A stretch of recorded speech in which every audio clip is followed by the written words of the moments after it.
Exterior, Albuquerque, night. The Pacifica blasts along a highway leading into downtown Albuquerque. Exterior, the melting pot, night. The Pacifica pulls in front of a classy-looking downtown spot. Brian, Lexi, and Eric get out. Brian hands the keys to a valet who, after eyeing the group's clothing, takes the Pacifica. Brian looks at the valet quizzically and pulls out a $100 bill. What's your name? Joel, sir. Tell me, Joel, is there a girl at the restaurant that you... Spend time playing that game and the restaurant will run out of staff. Brian looks at her, then back to the valet, nods his head and hands the valet the 100. The trio heads into the restaurant. The valet looks down at the bill in his hand. What the fuck? Interior, the melting pot, night. As we get into the melting pot, we realize our heroes were fools to think they could get away with their former outfits. This is fancy, at least for Albuquerque. The maitre d' sizes them up and smiles a small smirk. There's a dress code here, sir. Oh, well, we didn't know. We have a reservation for Donner, party 3. I seem to recall that reservation being made. We do have some loaner jackets you'll have to wear. Right this way. Thank you. The maitre d' heads off. The three follow him. Eric slides up next to him. Donner. My little joke. Eric shrugs. Lexi comes up. Aren't we morbid? I just said Donner party. There's no cannibalism planned. A woman looks up at the word cannibalism as Brian passes. Oh, don't worry. Interior, the melting pot, night, later. The three sit at the table wearing mismatched jackets. Even Lexi, looking at large menus. I've never been to a restaurant that feels confident enough not to put their prices on the menu. It's just crap dipped in melted cheese. It couldn't be that expensive. I'm pretty sure whatever it is, I can afford to treat us. The waiter comes up to the table. Good evening. What's your most impressive bottle of wine? That goes with fondue, that is. Well, we have a variety of... You a wine guy? I like wine quite a bit, yes. If you could have any bottle of wine this restaurant owns, what would it be? Oh, well, I suppose it'd be the Tokay Pinot Gris. It's 2001. I had a glass at a Christmas party when I first started. It was breathtaking. Do you have only the one bottle? We have 3. Very nice. How about this? You're a wine guy. Pull a bottle of each major wine, a Pinot Noir, a Riesling, etc., and pull 2 extra bottles of the Tokay. Those 2 will be set aside and are the beginning of what's sure to be an impressive tip. Well, thank you. And we don't know what a lot of this stuff is. He gestures at the menu. Well, I'd be happy to clarify any... I think we'll just take one of each. Brian removes the gangster wad of bills. Absolutely, sir. You can call me Brian. Interior, the melting pot, night, later, the fondue experience, all sorts of different things, cheese fondue for appetizers, oil to cook meat for the main course, and chocolate fondue for dessert. They drink different wines. Brad opens several different bottles for them. We hear snippets of conversation. Read it to her, the whole book, because I couldn't ask her out. But you did ask. Days later. Later, Brian loses grip of a piece of food that lands on the jacket. Ooh, that's a fun don't. No, that jacket is a fondant. No, I was 5. I didn't know what it was. I thought it was a flashlight or something.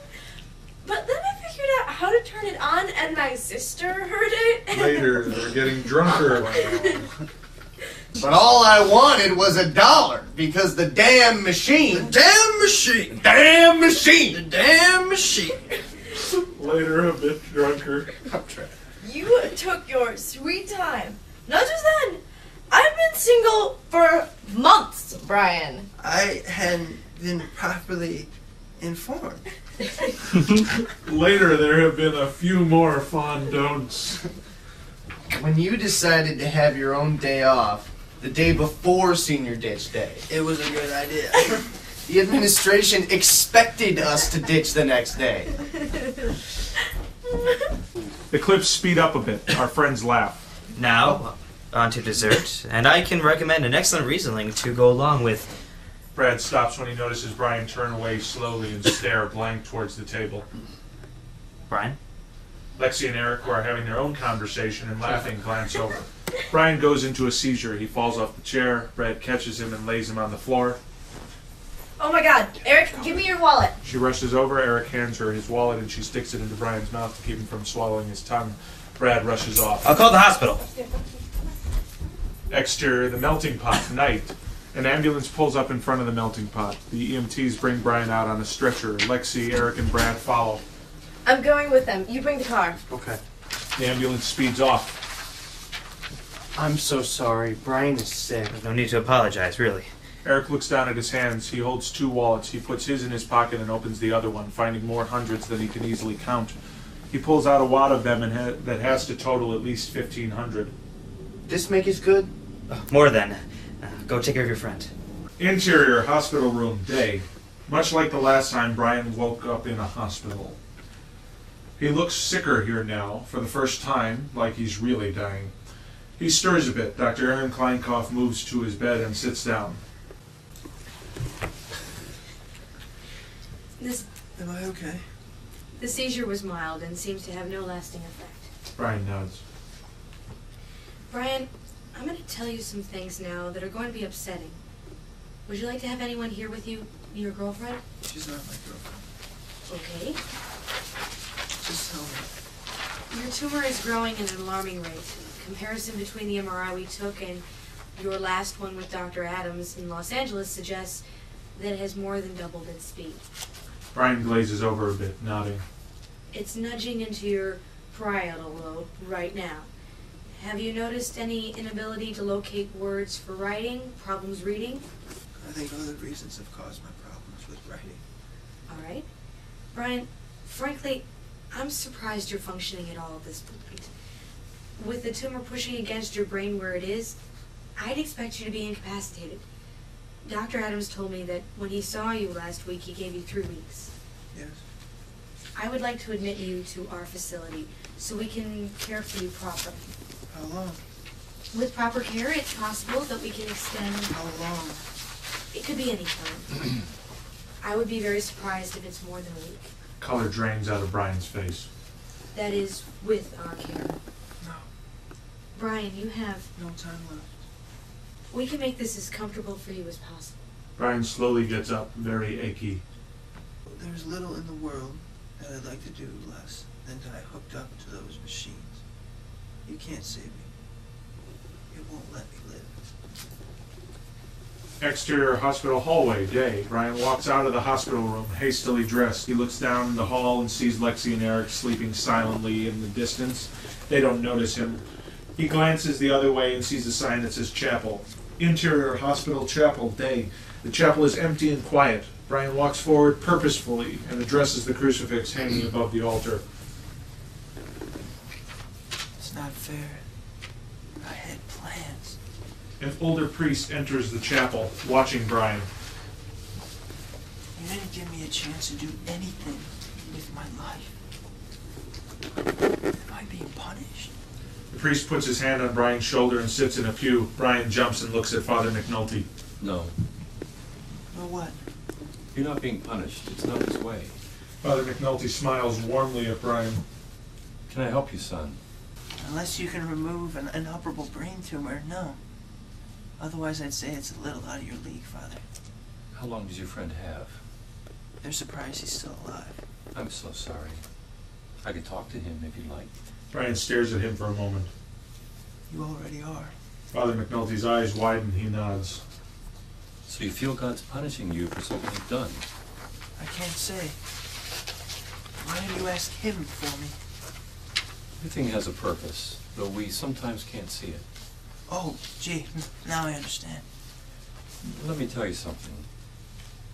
Every morning when I get up, the first thing I say is, "What do you have for me today, Lord?" And he tells you? No, God operates on faith. You have to believe, have faith in him and his plan. I see that plan as the day unfolds.